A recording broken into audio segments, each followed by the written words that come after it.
ஒரு 20-30 கட்சி தலைவர்கள் மட்டும்தான் பேசிக்கிட்டு இருக்கீங்க. ஆனா தொண்டர்கள் மொத்தமா இங்க மாறிட்டாங்க. நம்ம கட்சிக்காரெல்லாம் கேட்போம், என்னென்ன இப்படி திட்டிட்டே இருக்காங்க, நம்ம பதில் கொடுக்க மாட்டேங்கிறேன்னு.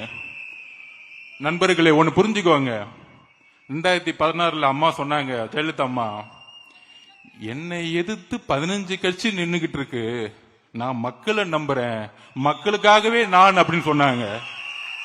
16க்கு அப்புறம் வரலாறு திருப்பியும் உருவாகிறது. 2026 நம்மளை எதிர்த்து திமுக கூட்டணி கட்சி 13 கட்சி, அதிமுக கூட்டணி கட்சி 8 கட்சி.